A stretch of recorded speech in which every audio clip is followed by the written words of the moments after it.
So my name is Thomas Forster, and I have the privilege of being on the faculty at the New School Food Studies program.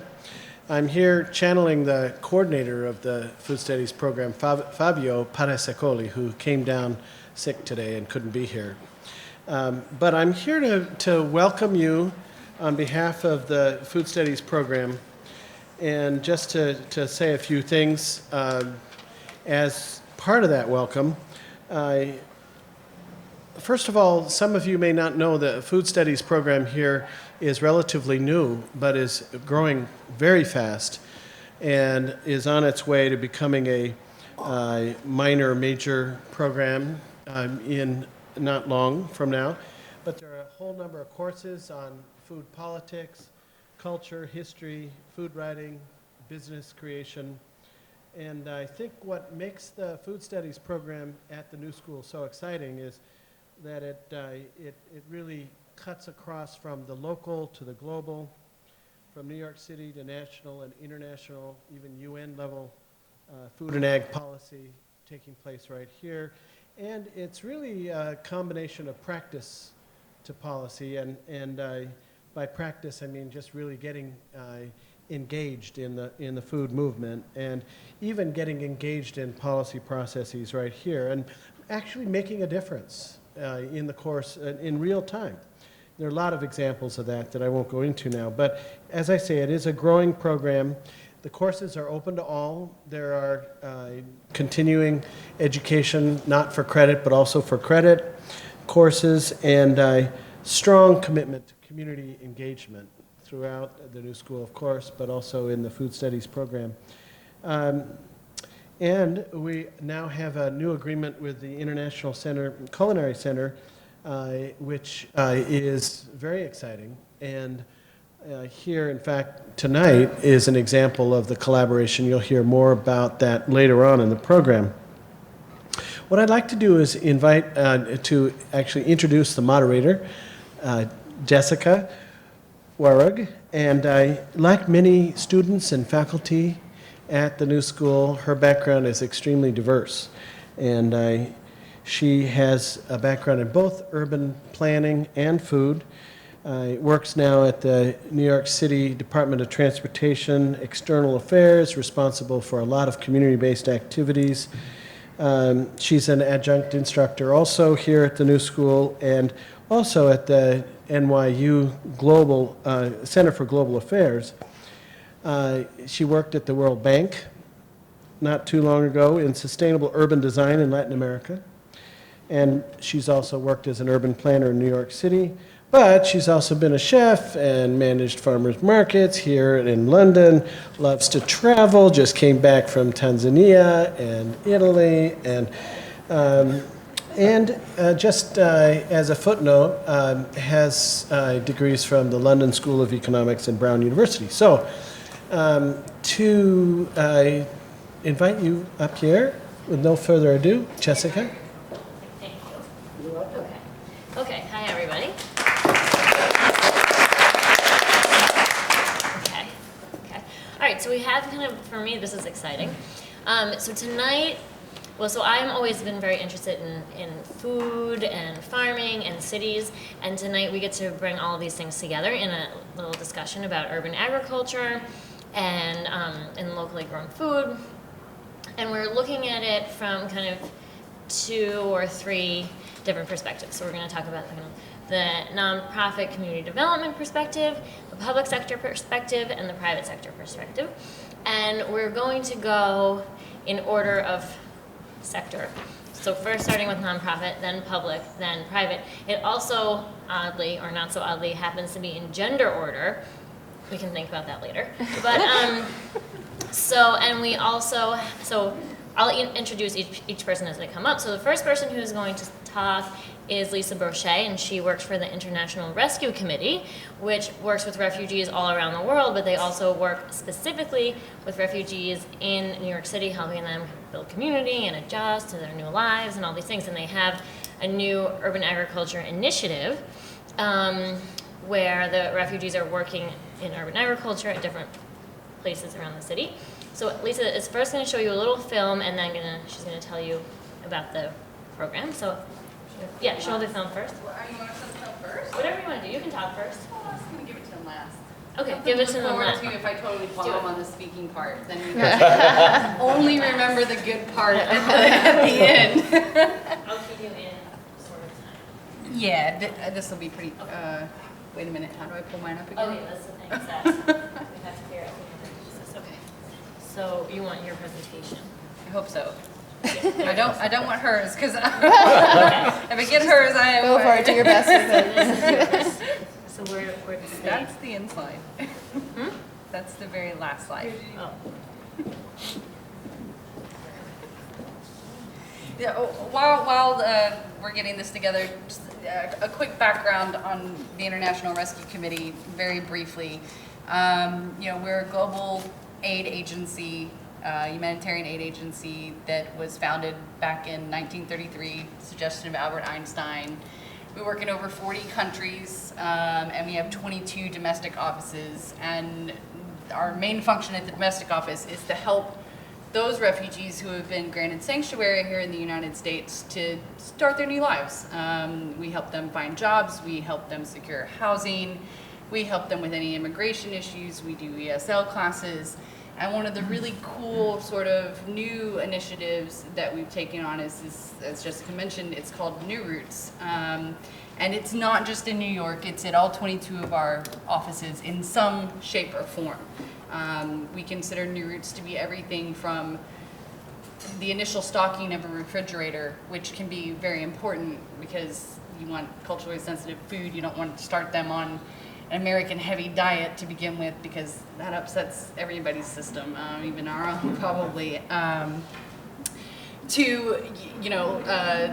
In Phoenix, having a refugee own a halal goat farm.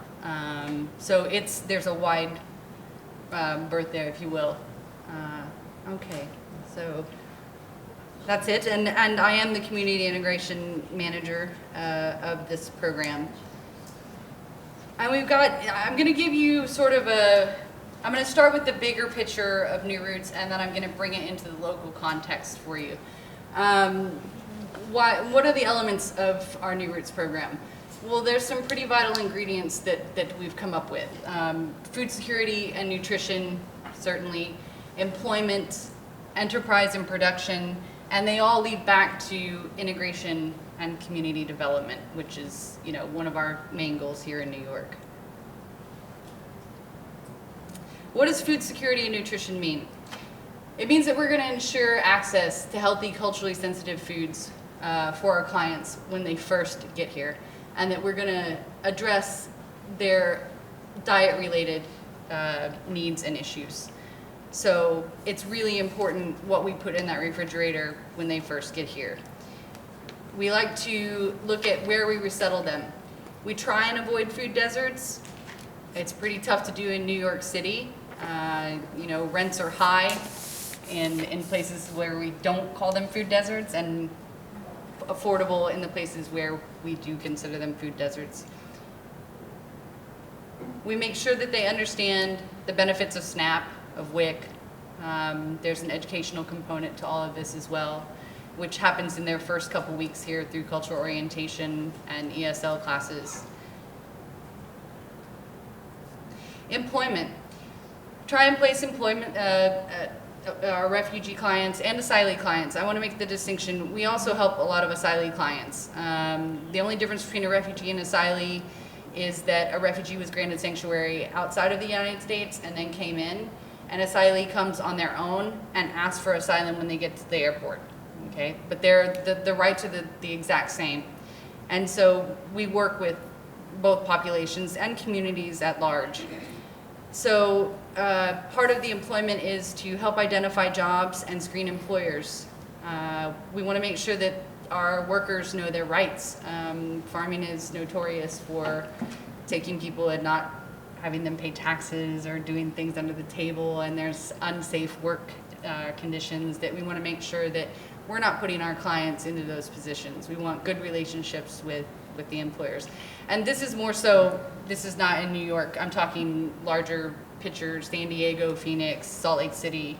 These are the places that have these bigger farms. where we're placing people actually on the farms. And career development, linking farm workers to farm training programs. That's pretty important to us as well. Production, improving individual and community health through gardening and creating a pathway toward commercial production opportunities. Community gardens, we develop smaller plots for our refugee clients near their housing. Drew Gardens in the Bronx is one of our locations that we manage, and we've just acquired a housing unit over there, so actually our Burmese clients can walk to Drew Garden. They don't even have to get on the subway. It's a 10-minute walk. So that's fantastic. Urban agriculture, we like to support the scaling up of gardening towards commercial sales. And youth programs, it's super important to us to engage our youth in all of these programs because they're the next advocates. They're the next generation. And here in New York City, it's especially important for all kinds of reasons. I mean, health alone. I mean, South Bronx kids don't know what a cucumber is until they get into the garden and actually see it for the first time. It's not in the grocery stores, or at least it's not what they're shopping for in the grocery store. So that kind of education is really important to start at the youth level. Enterprise, to provide the refugees with the skills they need to operate thriving farm businesses. We do this, again, through farm training. We do it through micro enterprise. We help them. Our Phoenix office has a huge micro loan program. That's how the halal goat farmer got started. We've got aquaponics systems running. We hope to have these running in New York City as well. And then helping them sell their products. So supporting market efforts, coordinating collaborative contracts, helping in this community, helping to start a new farmer's market or farm stand or become part of one that already exists. Now I'll talk a little bit about New York specifically.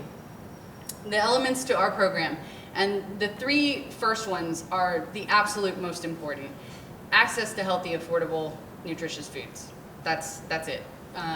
Community integration and financial self-sufficiency. And by financial self-sufficiency, here in New York, I mean starting that farmer's market, allowing our clients to possibly get into doing some value-added products so that they can put a little bit of money, not make a living, as some of our farmers can in Phoenix and San Diego, but a little bit of gap income, supplement, so that they're not they can make their ends meet here, because we all know how expensive New York City is.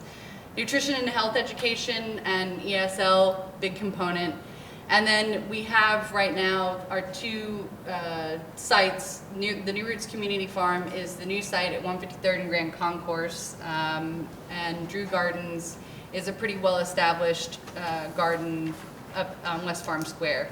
Both of these, the Department of Transportation owns the land, and we've leased it from them for the next 2 years, renewable contracts.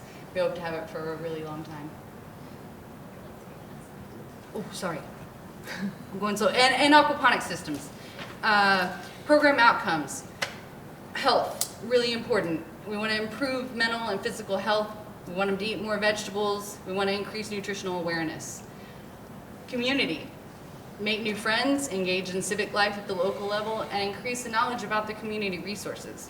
Most of them don't even know these gardens exist until we take them in for the first time, and they're completely shocked and blown away. Financial sustainability. Subsidize food budgets, gain financial literacy knowledge, supplementary gap income. These are just some quick photos of what we've got going on at Drew Gardens in the Bronx with some of our main gardeners. Garlic harvest, you see the kind of produce we have. I think we've counted and we have over 150 varieties of food growing from all over the world. We've produced 1,000 pounds of food this year.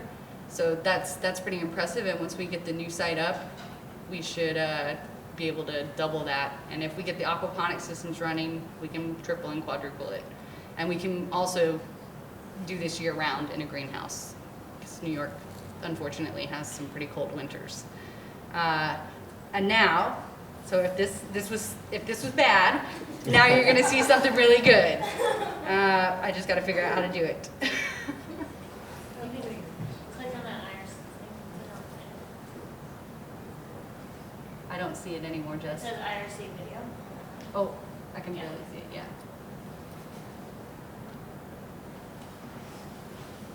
So this is a series of webisodes that's been done, and I'm going to show you, it was hard picking one, but I'm going to show you number 8 because it actually shows quite a few of the components of what we've got going on here. So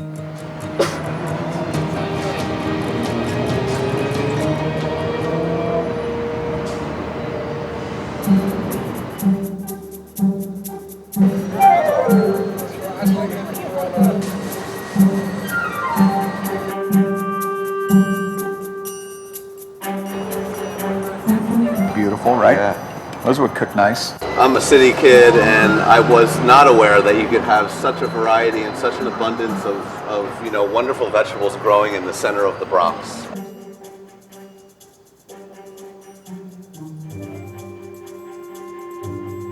Food is a common language. Nice to meet you too. How are you? If you can share growing together, if you can share food together, share a meal together, you understand more about each other.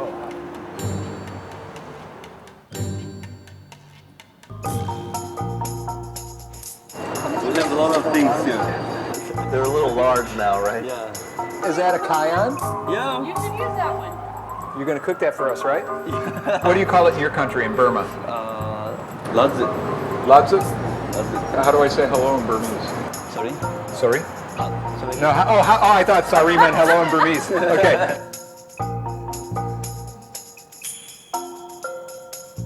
I've heard of Alun's soup, so looking forward to that big time. I'm a little worried about that little hot red pepper that he picked. Super simple. I mean, a big pot of water, and he has all these incredibly flavorful aromatics that go in there. Oh, look at that. You tie it like that. It's a nice little trick, so it doesn't all fall apart in the water. What would you like me to cut up? Is this okay? Yep. Yeah, like that? Yep. Oh yeah, this has good chili. Yeah. Good chili? Yeah, nice, very nice. The acid and the fish sauce and the lime leaves, and those flavors are unfamiliar flavors to what I do at the restaurant, and it's really a joy to see it and work with it and taste it and see how he does what he does. God, is that good? Is everybody hungry?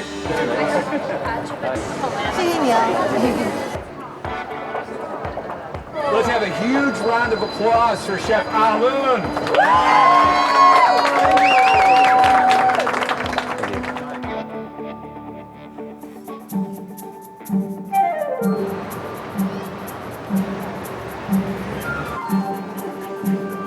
Alun's been with us about 2 weeks. He's doing great. Good attitude, high energy. He's got good hands, which means he's been in the kitchen before. Put this on the grill, Alun. And he knows how to navigate around a busy kitchen.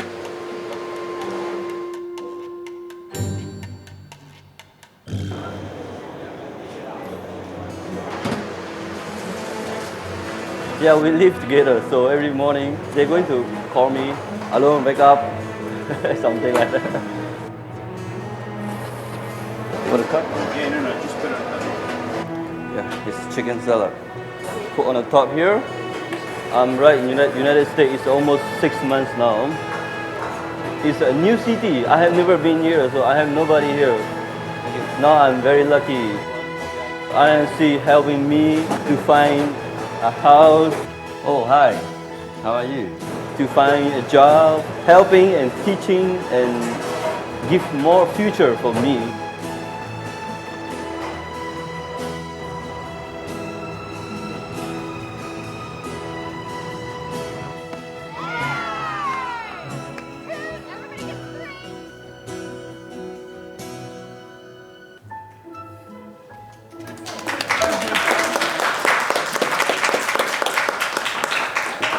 What we've got going on.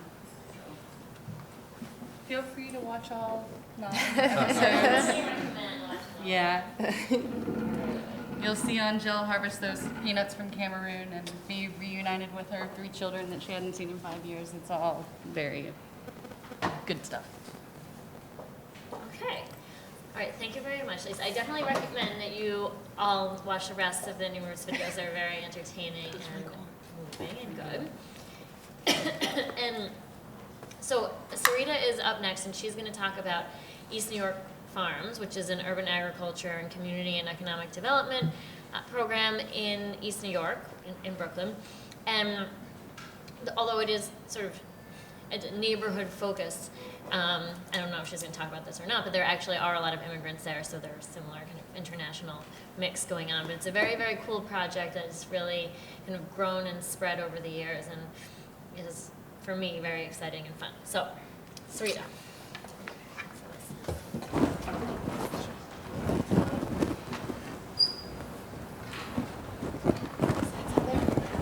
Yeah, I'm gonna make it. Oh. I figured this out. I'm gonna go full screen mode. Great. Okay. I think we're a small enough group that I can not use the mic. So is that okay with people? Oh, you're recording it. Okay. So I'll try to stand near the mic then. I was afraid it would maybe not catch my voice. Okay. So good evening, everyone. My name is Sarita, and I am the project director for East New York Farms. And a lot of times when people think of East New York Farms, they think of one of our sites, which is one of our largest sites. It's a half-acre farm in East New York that's run by our youth program.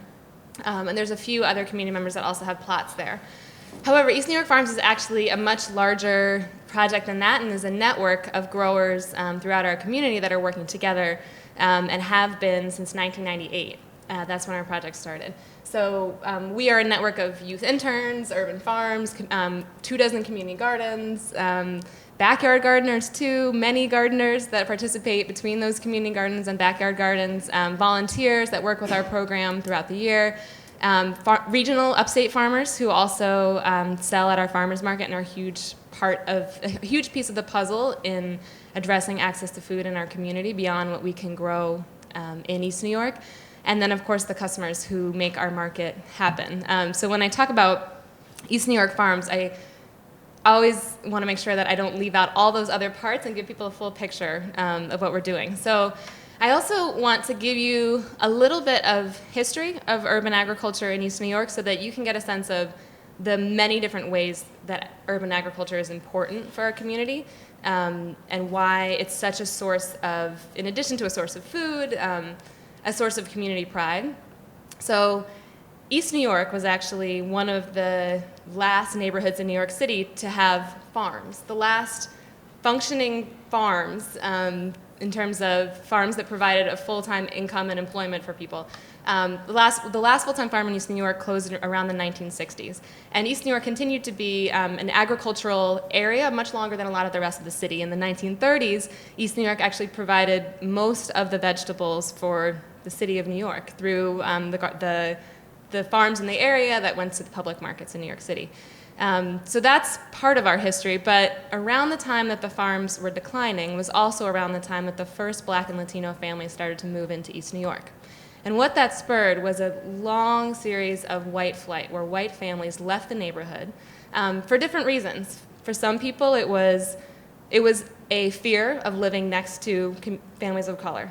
For other people, it was a belief that even if that was not a fear of theirs, that other people had that fear, and therefore it's better to leave now and sell your house before the prices drop.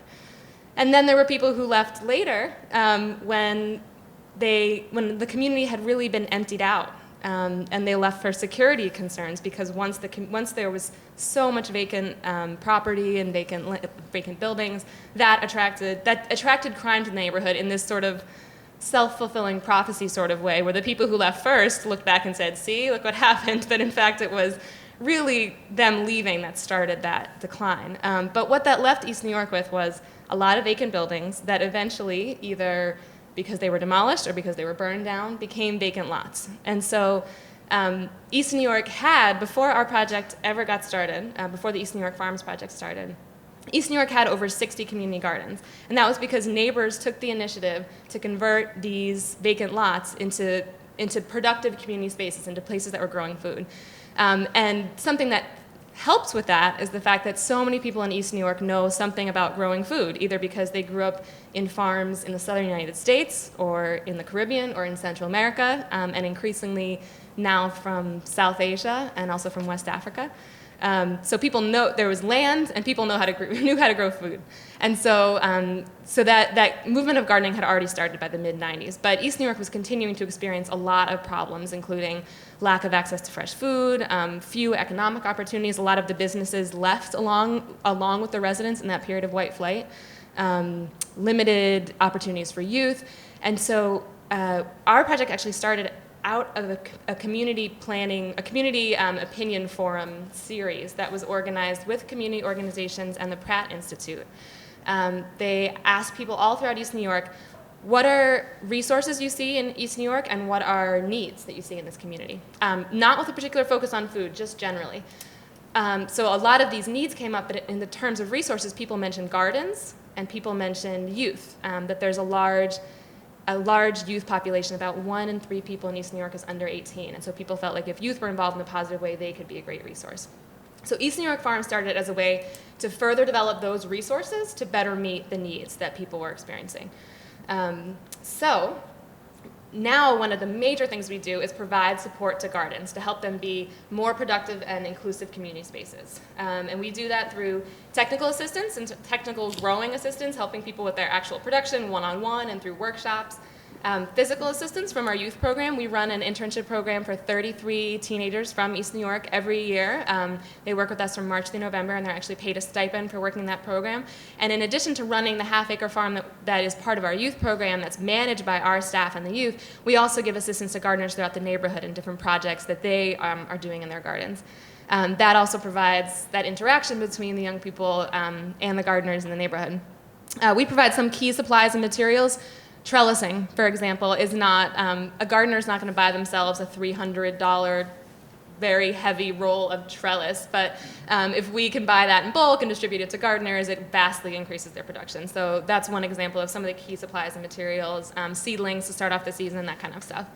We also go beyond just production and also look at how can gardens like fully best fulfill their potential as public spaces. And so that includes helping gardens recruit new members from time to time, helping gardens to host public events that could either recruit new members or just make them sort of more open community spaces, facilitating connections between gardeners. So this person who's growing a ton of herbs and this person who wants to make herbal vinegars, and organizing a market for gardeners to sell produce. We run actually 2 farmers markets in East New York. So these are just some photos of some of those things. At the top is one of our community events was an African night in a garden where we highlighted African culture. And so the woman cooking is from Lesotho and was talking about her background. And then there's the folks sitting down are from a Nigerian family who had cooked for the event. And we're talking about some of the food that they grow in their garden and that they had cooked that day. We work with, I mentioned both community gardens and backyard gardens. So on the top is a community garden, and then on the bottom left is a backyard garden that we helped to build with our youth program, and one of our workshops where we're distributing seeds. I mentioned that there's sort of a huge scale of production that we are involved in East New York. So this is Ms. Jameson, who's a community gardener. She sells through our share table at our market, which is like a cooperative table where gardeners can bring their produce, and then our youth program sells it for them if they don't have enough produce to really justify having their own space, or if they can't be there for the whole day on Saturdays. So she drops off a few times a year, mostly produces for herself, but is a key part of our market. And then the sort of other end of the scale is our half-acre youth farm, which you can see is arranged much more like a full production farm. These are some of the youth in our program, harvesting pak choy and selling at our farmers market, and working at our share table. This is that cooperative table, and actually in this picture, one of the gardeners is dropping off her produce for them to sell. So our youth program, in addition to being focused on the actual science of learning how to grow and learning how to run your market stand, also is all tied together by a curriculum that emphasizes social justice issues through food, and is an opportunity for youth to examine those issues through talking about how food impacts their community. Here's Pauline, who's a gardener who grows enough that she has her own stand. So there's about 3 gardeners at our market who have their own stands, about another 30 who participate through the share table, and then 4 regional farmers who provide much more volume than we could. So this is the full market.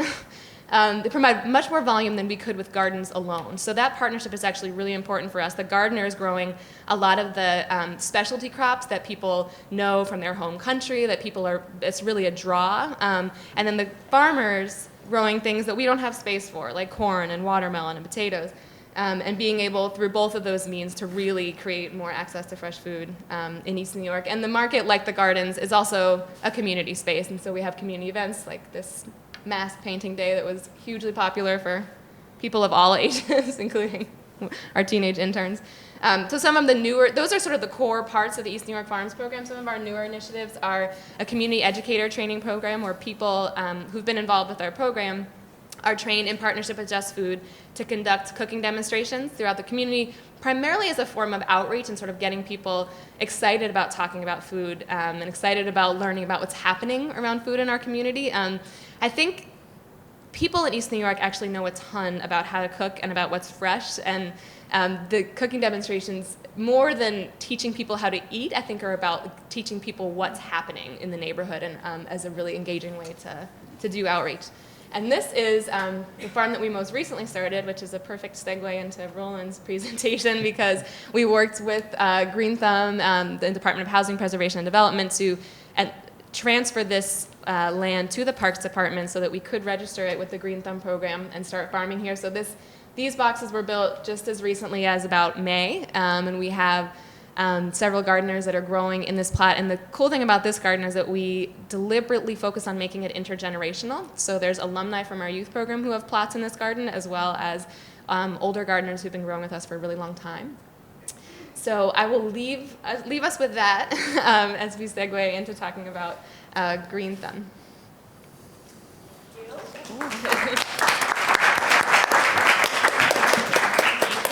If you guys ever have a chance to go visit East New York Farms Farmers Market on Saturdays, it's very fun, or just visit the garden. And they also have honey, yes, right? Honey production. Okay, so now I'm going to introduce Roland Chalut, who works for the New York City's Green Thumb program, which is the city's community garden program, which is part of the city's Parks Department. So this is kind of an exciting thing that New York City has, a formally recognized community garden program.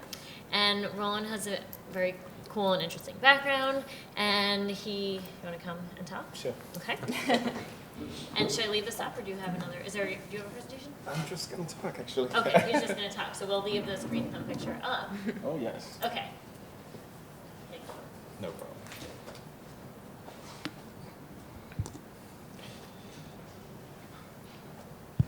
All right, thank you all for coming.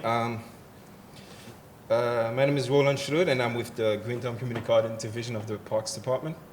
So we're not going to go in any particular order, except then to say that it's amazing to see what the community is doing. One of the cool things about working for Green Thumb is we do not dictate what type of garden gets set, or even community farms. So usually what happens, people will come to us with their needs and where there is a vacant lot, because we're the only division in New York City, mandated by New York City Council, who can do what we do. So basically, we kind of recognize a community garden or an urban farm and set them up so that they're registered with the New York City and has all the protection that comes with. So we have two classes of garden. We have gardens that are on city-owned land. Those are more permanent by status. And we have gardens that are owned by other people. So regardless of who owns the land, we set up in such a way that we can go and make the contact and get you all the license, all the documentation that you guys need, and set you up. And it's amazing because we see our job as just doing the basic and set something up, and then come back and do follow-up years later, and then find out the amazing cool stuff that you all are doing. And so one of the things that we wanted to basically talk about before we go back to the history of Green Thumb is it's two ways you can look at community garden and urban farming in New York City. There's that aspect of it, the one that we're talking about tonight, which is the immigrant experience and what New York City is doing, trying to welcome this new generation of people. But there's also the other side of it that most people don't know that actually lead to misconception, is that people seem to think that there is one specific group of city gardeners, but it's not true. The image is much more diverse.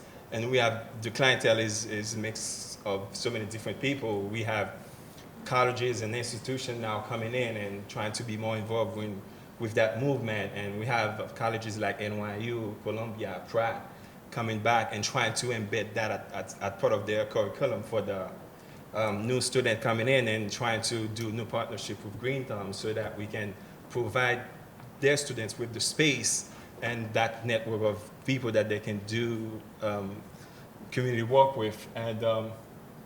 And also we have the school garden, which is run by Go NYC, so that's kind of embedded into our program, but it's a separate program in itself. So what that does, it kind of focuses exclusively on student.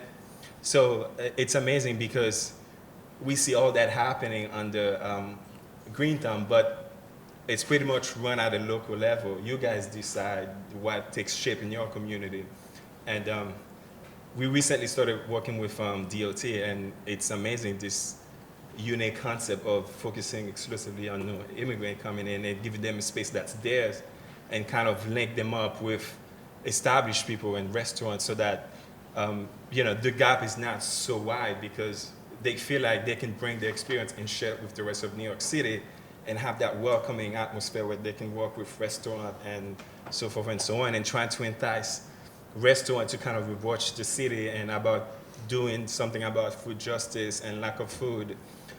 So we don't mind, at a city perspective, trying to make land available for that purpose. So it's amazing. Our program basically started out about 1978 because of the Great Depression under the city umbrella, and around 1995 was transferred to the Parks Department only because of the urgency of making sure that this is something that could continue. So by default, half of the garden that currently are in operation in New York City are on city-owned land. The other half, we continue working with those landowners, trying to work on those licenses, and periodically, whoever owns those land, maybe because of excitement or because they see what this community places have become too known to the community, will come back to us and say, you know what, we like what's going on with the place, how it's helping out. We changed our mind, we decided we want the city to own it, and then we work on those and making them more permanent. So it's amazing, and this is who we are and what we do, so I'm gonna be brief and not be long, and leave room for questioning later on if you guys have anything. Thank you.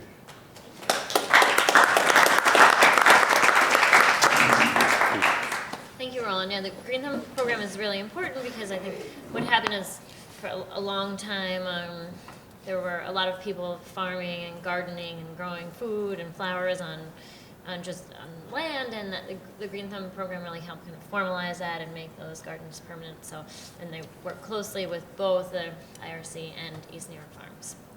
So, all right, so in terms of looking at what the purpose of urban agriculture is and what the benefits are, and what are kind of the things that compel us to have these kinds of programs on city land.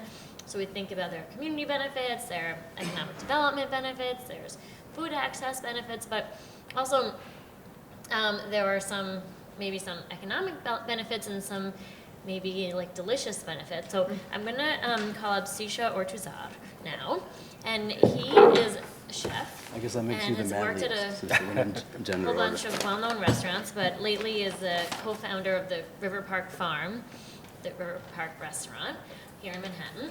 And Thank you.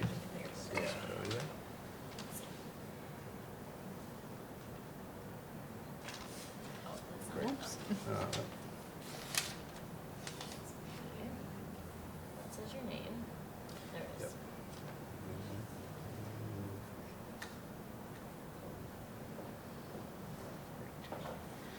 All right.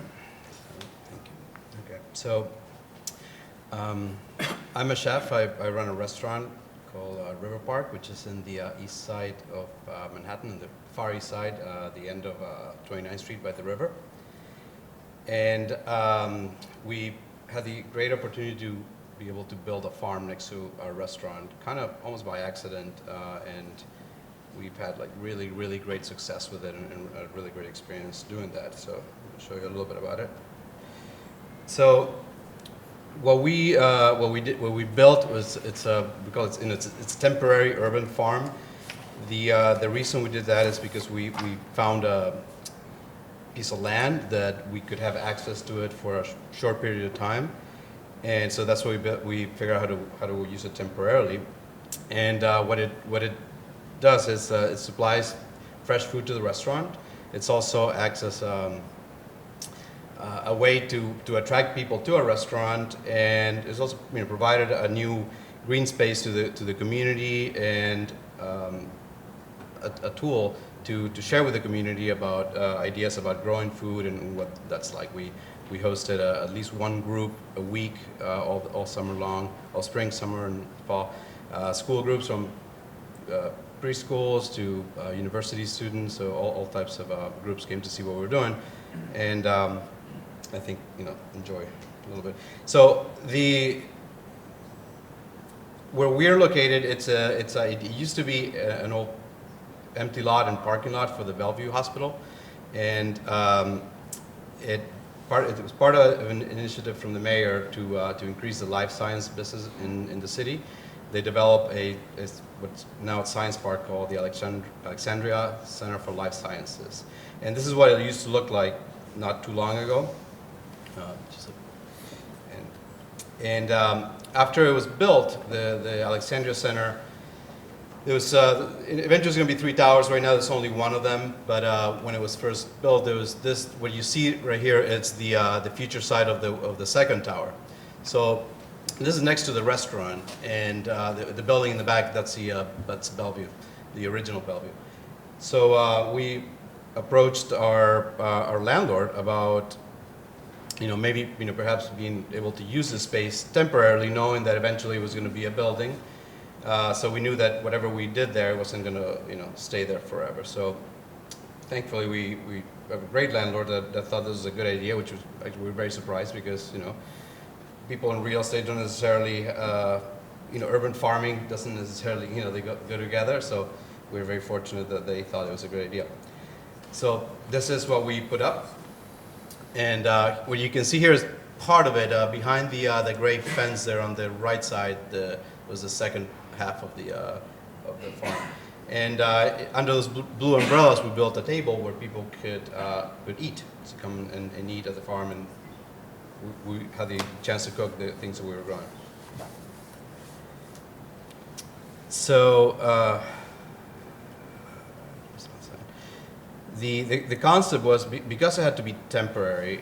We knew that we had to move it, with very short notice. We built the whole thing out of milk crates, and I'm sure you're all familiar with a milk crate.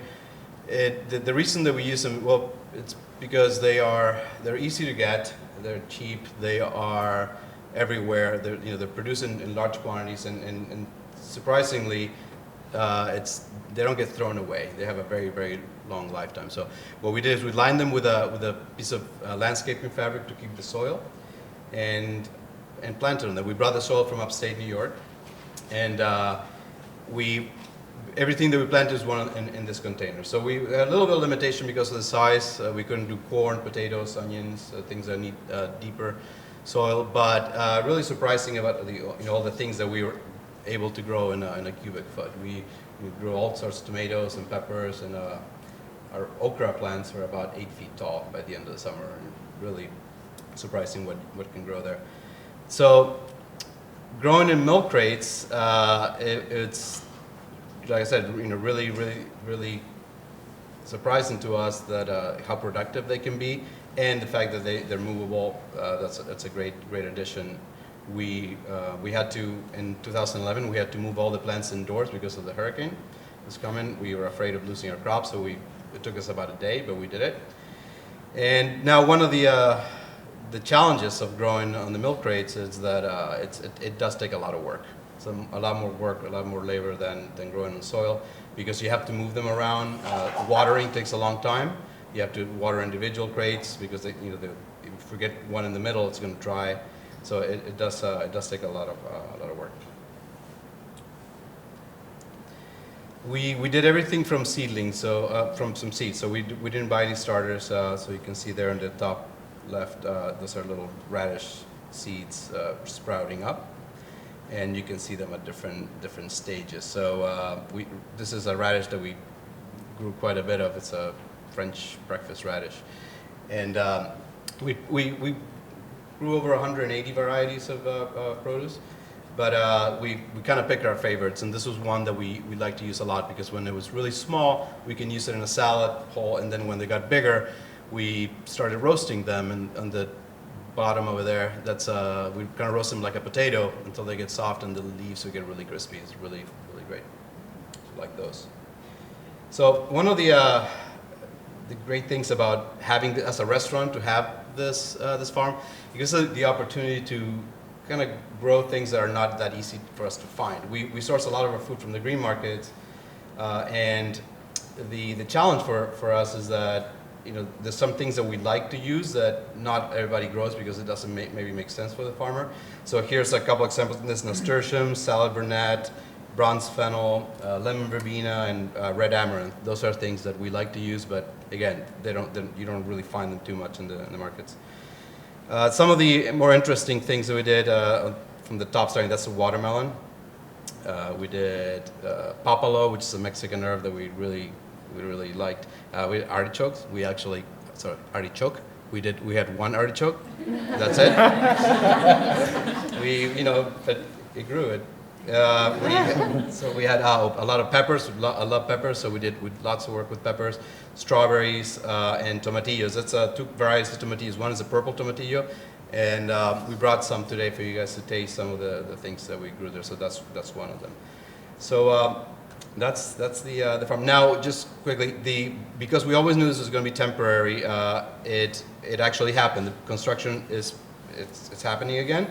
So what we did is we took it down, we took all the crates, we piled them up in a space, and we are going to wait until spring and find another spot for it. It's been a really successful experiment for the restaurant, for the science center, for the community, so it's definitely coming back. That's it.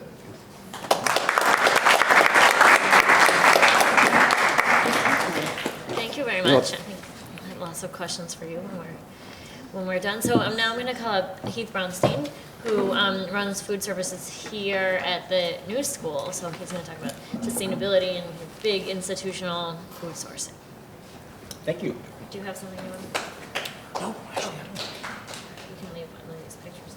Well, It's okay, leave it on. Good evening, everybody.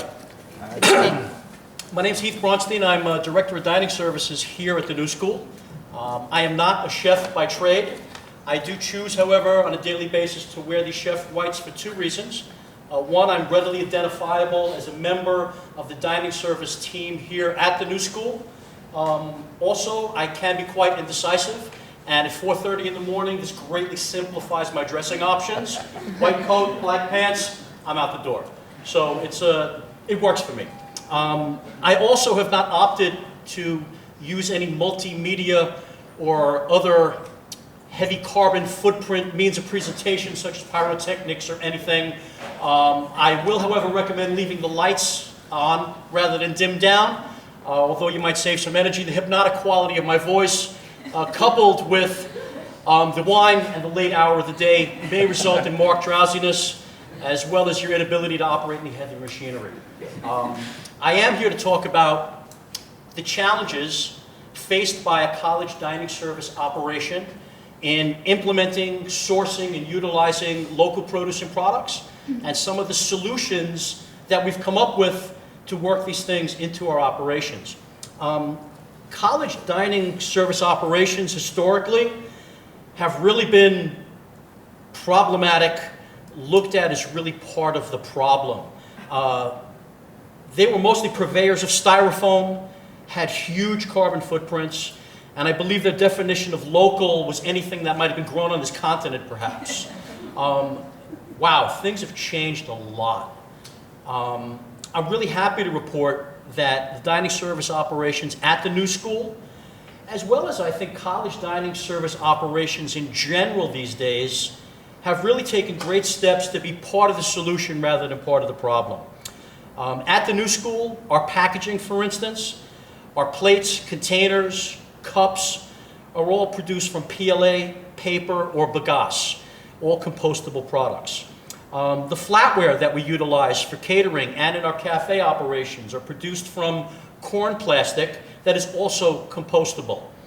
We offer many vegetarian and vegan menu options, and we've really worked on increasing our use of local produce and products, which is what I'm here to speak about. What are some of the challenges that we face here at the new school or in any Northeast dining service operation? Well, there's a couple of them. Seasonality is really one of them. We are busiest when the growing season is at its lowest point. Our peak operations happen beginning of the academic year, September, and we have the tail end of that growing season there, continue on through December. We come back third week of January and finish up most of what we do middle of May. So that nice June, July, August, when we're at the peak of our local product availability is when we're doing the least amount of business. So that's certainly a challenge. Another challenge is the volume of product that a typical college dining service operation requires. Small restaurant, household, we could get by with making a run down to a farm stand, Union Square Market. Our operations literally use hundreds of pounds of produce, not to mention other products on a daily basis. We serve a large number of students, faculty, guests to the college on a daily basis. So the amount of product that we require really creates a bit of a challenge for us as well. And the new school is really a small to mid-sized college. You look at some of the large colleges in the Northeast, and those problems are really multiplied by the size of the operation. Another challenge in trying to obtain local product, if you're dealing with many local purveyors, especially a lot of local farms, you really stand the risk of maximizing that carbon footprint. If Farmer Brown and Farmer Joe and Farmer Jim are all bringing their trucks into the city to deliver to you, or conversely, you're driving out to multiple different farms all over the area, it can really add to that carbon footprint. So also, that's a challenge.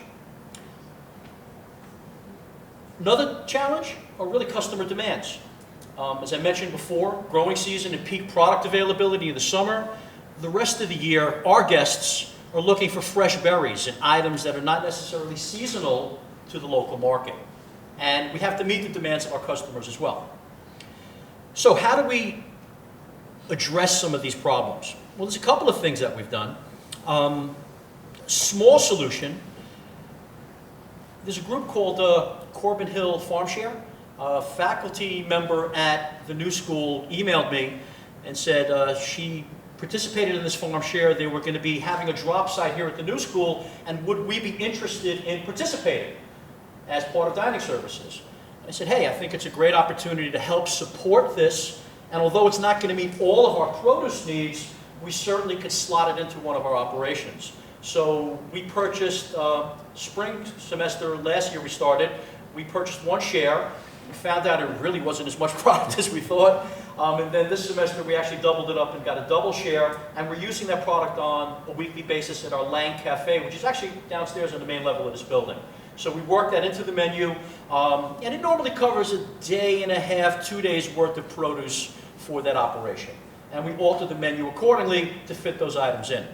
And that's really been kind of a nice thing. You know, for individuals, families, I think it's a great opportunity to get that box of produce, which might be a half a week's worth of produce for some folks. So it's really a good thing, and it's relatively affordable.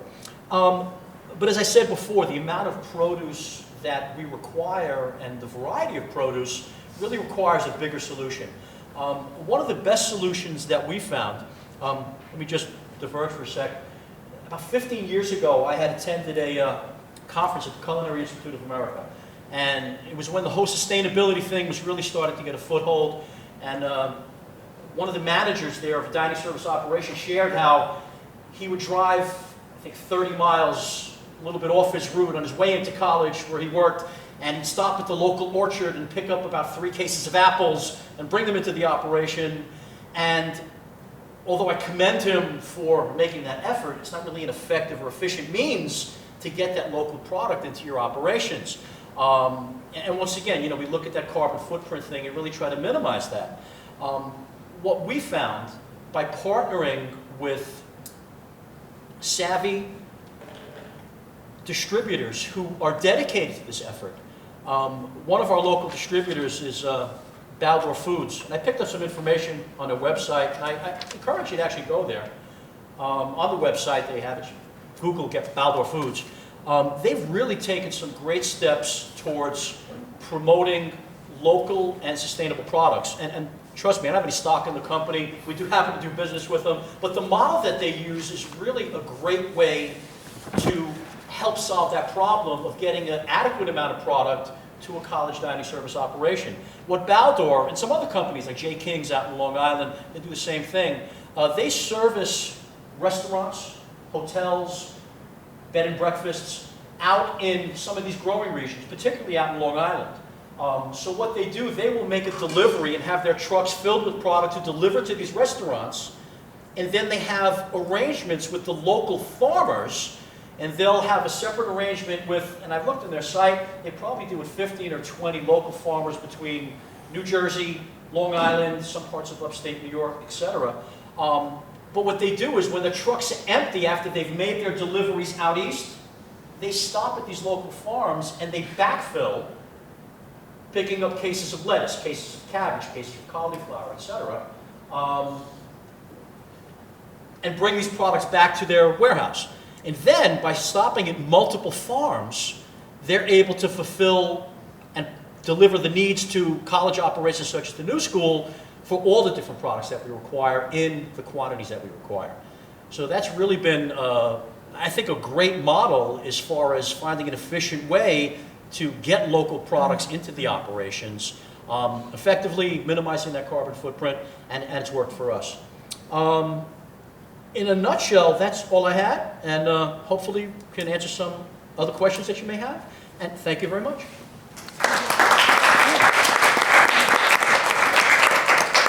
Thank you, Heath. That was really great. I hope, I'm just making this bigger so it's pretty. I'm hoping that, well, I think, at least from my perspective, it seems like we really got perspectives from all different sectors and all different kinds of work that people are doing. I have some questions for these guys, but I thought maybe you guys might also have some questions. Does anybody in the audience have a question? Feeling shy? You need more wine? Yes? And I'm going to ask you guys to speak into the microphone because we're recording this. And also, if you could introduce yourself, that would be nice too.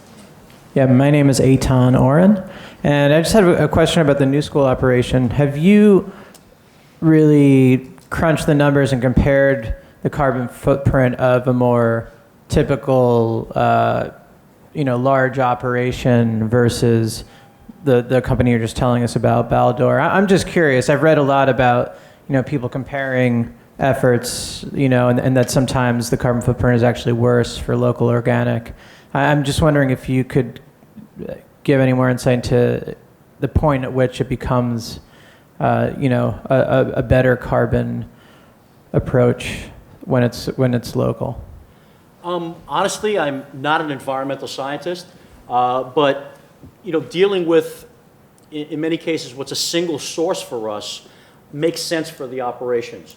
In addition to just logistically, it seems to make sense that having one delivery to meet our needs on a daily basis versus multiple deliveries from multiple purveyors. If you do the math, one truck versus multiple trucks. Also, and once again, this is not a commercial for this purveyor, but they've put about a third of their fleet into biodiesel. They've really embraced sustainability, and that's somebody that we're kind of proud to partner with because they seem to be, at least from what I can see, trying to do the right thing. But there's also, other operational concerns. As a dining service operator, there's so many things that we need to do on a daily basis. If you have an opportunity to get good quality local product from one source, it kind of simplifies the chefs' and managers' jobs as well. So it seems to be a pretty good solution. I think also, I know there's a lot of, I don't know if it's controversy, but discussion about whether or not local is more sustainable and whether the miles and the carbon. But I think there is a big argument in terms of taste and freshness, and I think that makes a big difference in the quality of the food that's served. So I think that's also a big part of it. Does anyone else want to speak to this question? Well, I mean, I think the only other factor to add to that debate is that, particularly for produce and particularly vegetables, which need to be fresh, those are often flown.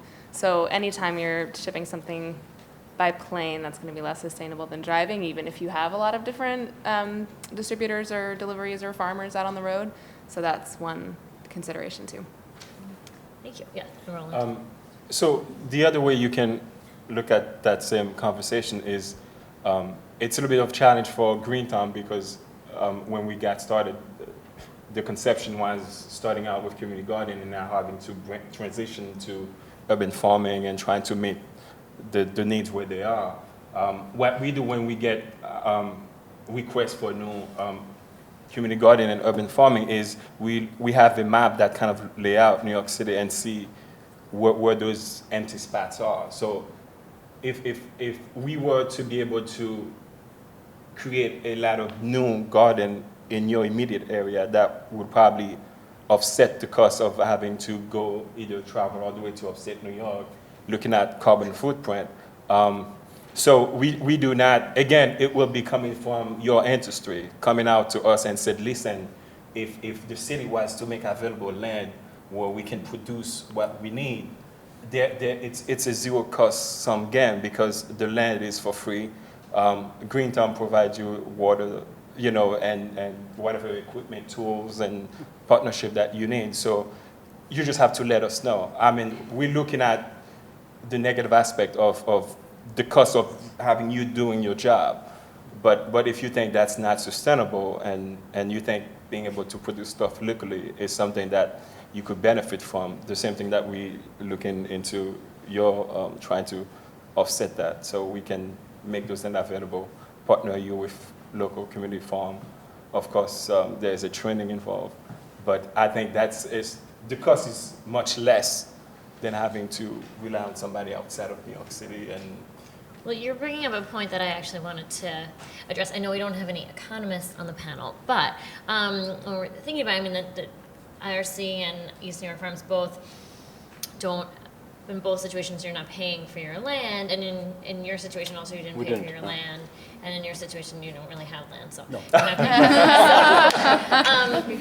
And I guess I wanted to know if you had any thoughts on what would happen. Is there a way for an urban agriculture project or business to be kind of economically sustainable in New York City? What do you think? Anybody can answer. Well, I think there's a couple examples. The Brooklyn Grange. Yeah, and why we invited them. They Yeah, so I wanted them to but they're a for-profit. They're running it as a business. There's a couple more, so I think it's viable. In our case, we did not have to pay for the land, and we think there's an opportunity there for access to land on a temporary basis. The site that we were using, it was classified as a stalled site, which is a site where development has stalled and eventually will resume. So there's over 700 of these throughout the city. If you go to nyc.gov and look up stalled sites, you'll see. So there's a lot of land that's being unutilized that, even if it's for a period of time. So if you can put together a group, perhaps like as yours, that want to do something with that land, even if it's temporary, and I think that especially because of some of the experience that already have happened, maybe some of the landlords might be open to that. Danny, other of you have any thoughts on this topic? I know it would be tricky, but I just thought if you had any. I mean, go ahead. Well, I mean,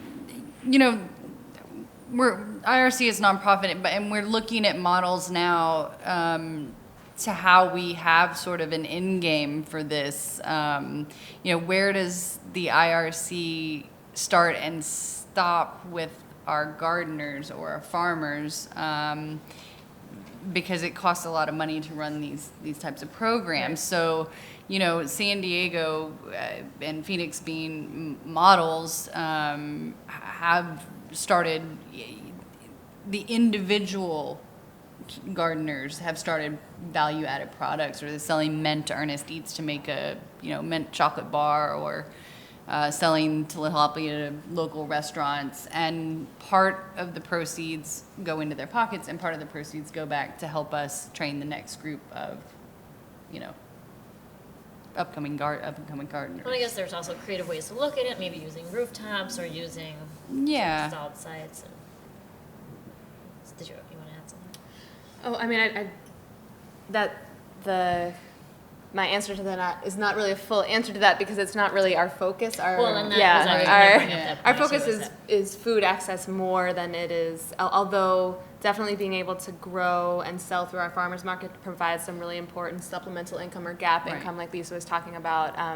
Our focus is food access and community self-sufficiency more than it is economic opportunity, although that's a nice bonus for the gardeners that participate or the ones who are sort of more serious growers.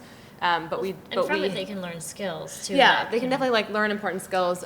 But for most of the products that we grow, we could sell them at higher prices if we were selling outside of our community, or we could grow different products that have a higher price point if we wanted to sell them outside of our community. But our focus is on access in our community. So that's not our biggest. I think that's maybe something that's illustrative of the diversity of urban agriculture is that there's a lot of different aims for it. Yeah, no, I'm glad you brought that up because I wanted to make sure we made that point that within, we have this sort of spectrum up here, and within a large bucket of urban agriculture that we have in New York City, we have all different kinds of goals and missions and different reasons for existing. Other questions? Yes, you, and then you. My name's Christine. I have a really basic practical question, probably for the community gardeners. When it comes to gardening in areas that have been buildings before, how do you make sure that the ground is safe to grow things? You test the soil. I mean, Well, yeah, no, I mean, there are rules about this too, so I'll let Lisa answer. There are rules, but actually, you answer it better than I would. But we green thumb test. We tested. Right. And we do raised beds in a lot of areas, so we bring in our own soil. So it's usually not a problem, but I'm sure you have sites that, at least for us, but. The Mayor's Office of Environmental Coordination, it's a division of New York, of the Mayor's Office. What they do solely is looking at that contamination, Brownsville, and there's a database available where they kind of flag those areas. So yes, because of lack of open spaces, so we're having to look into those spaces that normally will not be made available.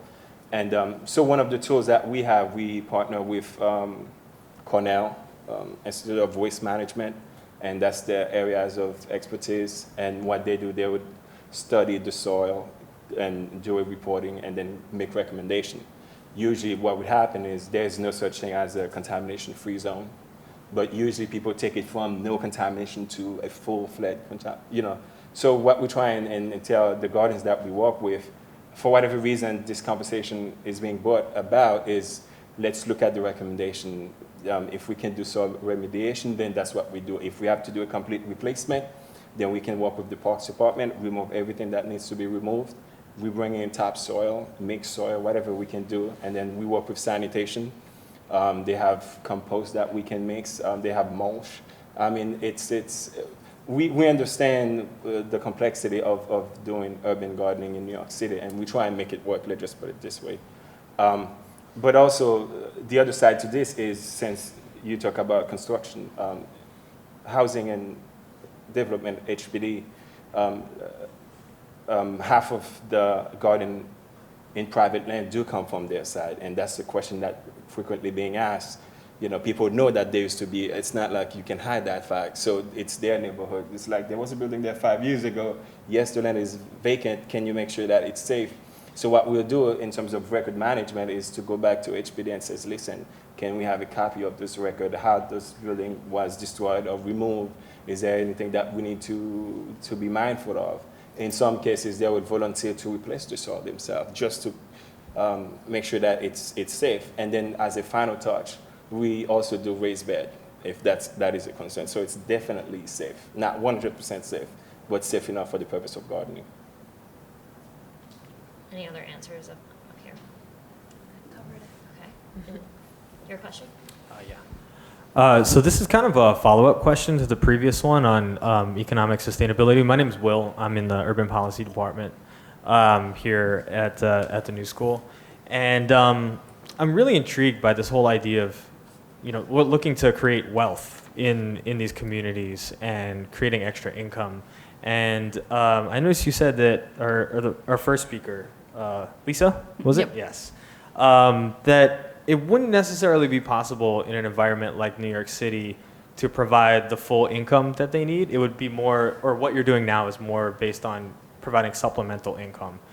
And I was curious to know if it would in fact be possible to, get a larger income stream from these urban agriculture opportunities, and if so, what would you need to scale up your operations to do Yeah, that? I mean, of course it's possible. I mean, you can start an aquaponics farm, and if you have the right high-end restaurant or run a specialty crop, like fish cheek basil or something like that somebody's looking for, and you can sell it at a higher price, yes, you can certainly do that. If a individual gardener wanted to grow the peanuts from Cameroon and then turn around and make a peanut sauce as a value-added product, sure, that does increase, the income. We are not looking to do that at this stage. We're just starting out and starting, a farm stand or a farmer's market to help us bring some stuff back and keep the garden running and growing. The new site will have some plots set aside for micro producer training. So we're considering that. It's not impossible in New York City to do that. It's just not a short-term goal. That would be a much longer-term goal. And you see the case of Alun, the Burmese refugee. I mean, he's working in a David Burke kitchen now. His goal is to own a restaurant someday. So the garden has put him on that path. Who knows what his income potential is. But the IRC is not looking to profit itself from that. We're looking to help our clients do it. And whether it be supplemental or gap income at this sort of smaller starting level where our programs are in New York, or it be the guy who owns the halal goat farm in Phoenix, Arizona, who's doing very well, we've got a range. So all of it's possible. I wasn't saying that it wasn't possible. It's just not a short-term goal at the moment for New York City. But it's certainly happening in San Diego. It's certainly happening in Salt Lake City. It's certainly happening in Phoenix. Great. Thanks. More questions. We have time for maybe one-ish, two-ish more. Yeah, hi. I have a question that addresses several of you, Lisa, Sarita, Heath, brought up in different ways urban-rural connections. This is about the urban harvest, but it's very interesting that at this time, the future of agriculture, food, and nutrition in the context of rapid urbanization is actually a big topic globally, and that topic comes to New York at the UN, and it's all over the world. And I think New York actually has some really interesting case history and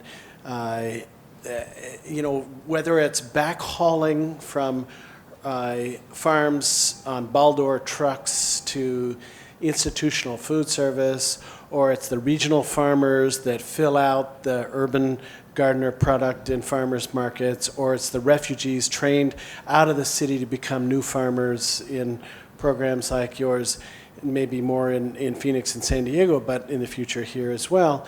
I'm curious whether you have thoughts about the frontier of urban-rural connections in New York and its near rural region, just out of curiosity. I mean, certainly, I can answer this for the IRC's perspective. We've been the offers of land in larger quantities in New Jersey and upstate and Martha Stewart country, and all of that stuff has certainly been offered to us. And I would say that would be a long-term goal for the IRC in New York to make a rural connection for itself and for our clients that we're resettling. It's getting harder and harder, as you can imagine, to resettle clients inside this city just because of pricing. I mean, it's just outrageously expensive. So if we had a micro producer training program inside the city, when they first come, the ultimate goal would be to get them onto a farm, onto bigger land, outside of the city. So those, we'd make that rural connection and then have them be able to come back in and sell at farmers markets in those communities in big quantities. Well, I mentioned a bit about, I think through our market is probably one of the strongest urban-rural connections for us, in the sense that a lot of times when people think about our market, they think about it being all urban, but it's not. In fact, the vast volume of produce that comes through the market comes from upstate farms, and we wouldn't be able to fulfill our mission as much as we can without them. And at the same time, the urban gardeners grow completely different things, and so that partnership works out really well.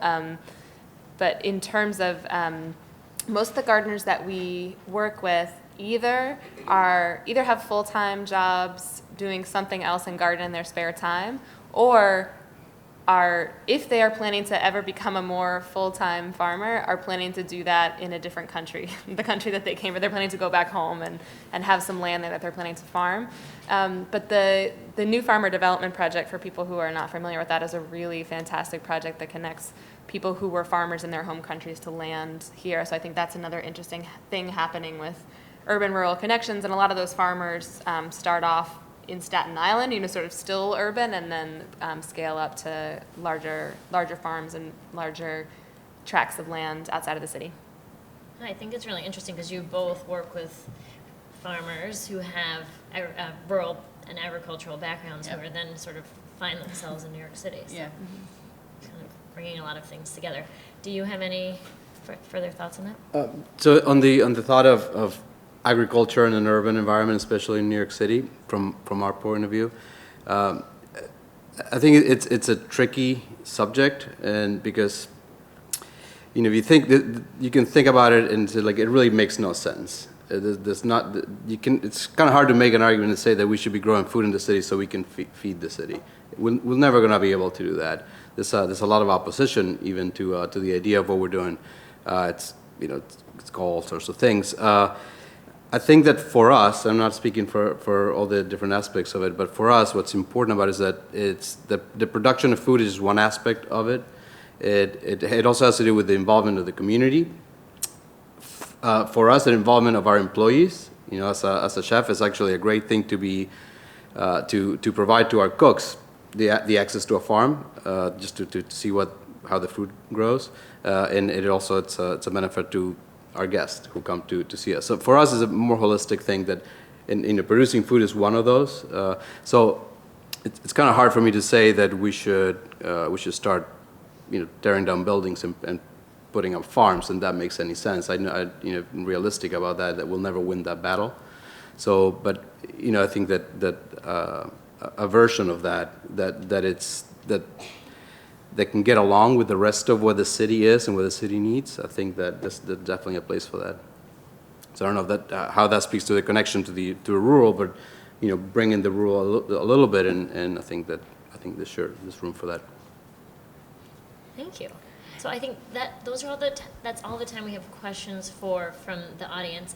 I'm going to call up Phil Guttenson now from the International Culinary Center. But I also want to thank all of our panelists. For me, that was very exciting to have everybody up here together, looking at all the different roles urban agriculture can have in our city, and each talking about a for me anyway, very compelling and exciting reason for doing what they do.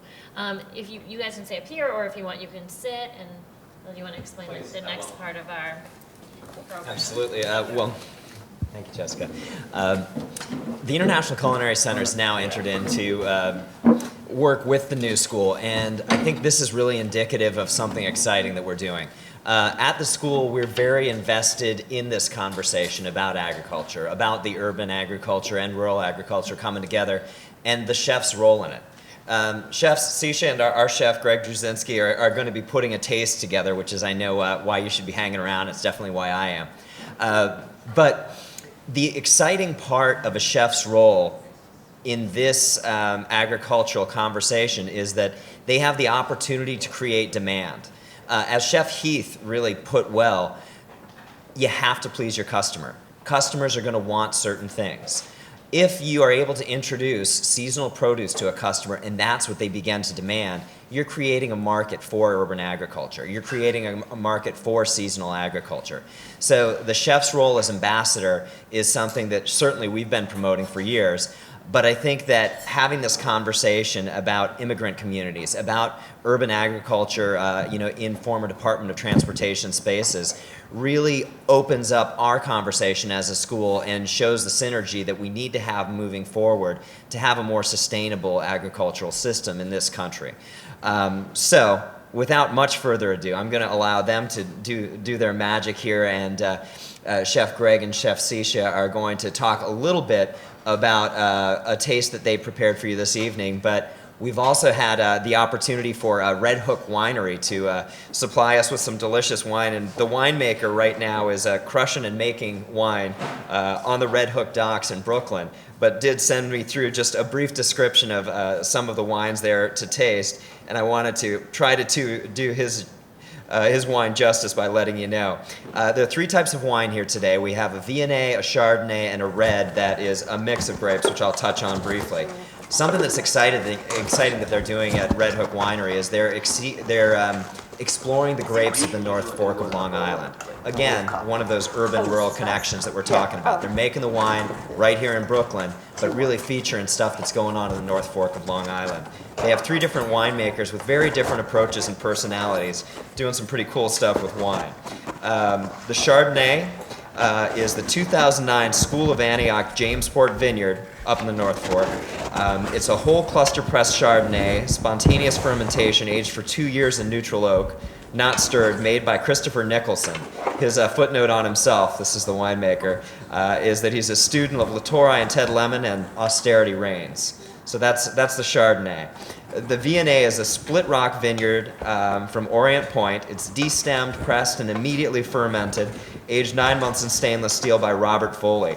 Robert Foley is a 40-year veteran winemaker. He's at Robert Foley Vineyards and Pride Family Vineyards. Finally, the third, the red, is 50% Cabernet Franc, 25% Merlot, and 25% Cabernet Sauvignon. It's spontaneous fermentation in neutral wooden tank, aged 2 years in neutral oak by Abe Schoener. Abe Schoener's wines are the Scolium Project, if you're familiar with those, and he's an avant-garde winemaker and PhD in ancient Greek. He names his wines interesting things, as you'll see from the bottle there. Let's see. This one is the Rebirth from the Sea, not something you're going to see on the bottle of red wine generally.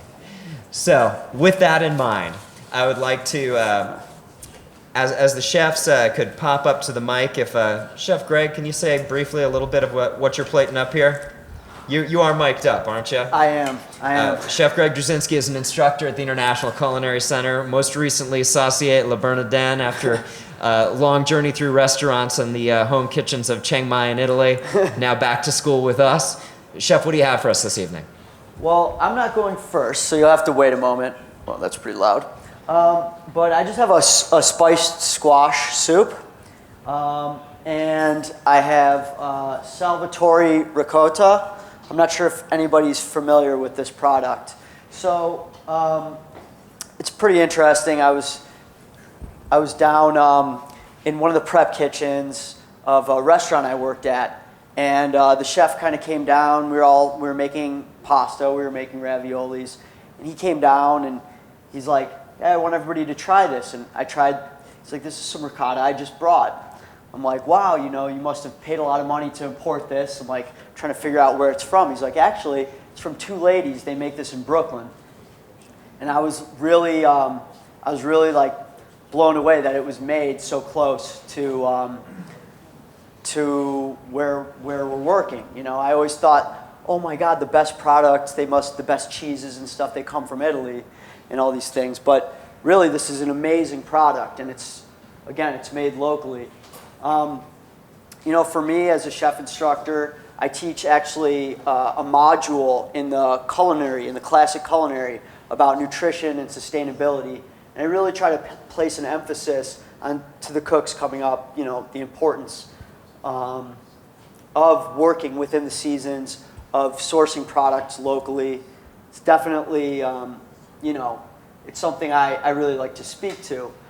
Mainly because, one of my you know, growing up as a cook and as a chef, people are always asking you, what's your favorite dish? Like, what's your specialty? You know, and it's kind of my least favorite question because, you know, I'm always inspired just by what's around me.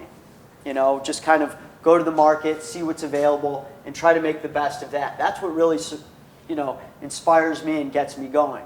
And that's what I love to work with. You know, some of my, I guess I would say most burnt out times as being a line cook in New York, you know, you work all the time and you're in kitchen so much. Sometimes when you get home to your own kitchen, you don't even want to cook. You know, you've been working all the time. It's like the last thing you want to do. You just need to muster up the courage to make a little turkey sandwich, drink a couple beers, and go to bed. But one of the things that always kept me going is, you know, walking through the green market and seeing, you know, and seeing what other people are doing around. And, you know, the one thing I kind of thought of when I was trying to come up with something to say, you know, this really isn't my specialty, urban farming, but I mean, what everybody does in here and listening to everybody talk, it's really amazing. And I just think, you know, if you're in a bright room and, you know, you light a match, you know, no one's really going to notice. But if you're in the dark, you know, and you just flick on a lighter, it really illuminates the entire room. And that's what I really feel like, you know, urban agriculture has done. It's really given a light, and it's given a lot of inspiration to people that don't get to see, that don't get access to products, people that haven't even seen farms. I mean, I grew up in Cleveland, Ohio, and, you know, my upbringing was kind of, I came up in kitchens in the later 90s, and that was like the era of wasabi mashed potatoes. I don't know if any of you guys were around for that. But, you know, seeing things that were local and, you know, sustainable and in season, that was like the last thing. I didn't even know what that was. Years later, moving down to New York and working in some of these kitchens, what's going on is really, you know, that's what got me over to the International Culinary Center. And I'm actually getting my master's right now at NYU and in the food studies program. And all these things are really what inspire me to continue to learn and to continue to teach. So you want to talk about what you made? So the dish it's kind of secondary really to the ingredients. It's not really the most creative dish. It's basically a take on a tomato and mozzarella salad, but I want to show you three of the things that we grew in the farm this season. So one of them is the purple tomatillos. So it's like a green tomatillo, just sweeter. Tomatillo is not related to the tomato, actually. It's more kind of like closer to the gooseberry. So it's kind of somewhere in between a vegetable and a fruit. And we have a lot of chilies. Like I was saying, we did a lot of those. So pickled chilies and lemon verbena, which is one of my favorite herbs that we definitely grew a lot of this year. And right now we have so much of it. We're going to make tea to last us through the winter because we have to harvest and dry it. So that's it. It's mozzarella and purple tomatillo salad with lemon verbena. Thank you so much, Chef. Any questions for the chefs just about cooking in season? You don't have to. You can enjoy delicious food, but while we've got them captive. Anything? All right, well, enjoy. And please, let's let the conversation continue as you enjoy some delicious food and wine. Great evening.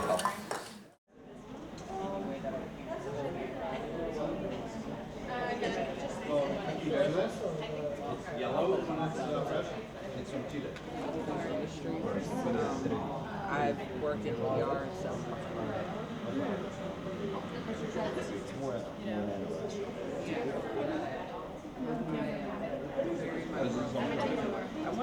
I have enough. Yeah, no.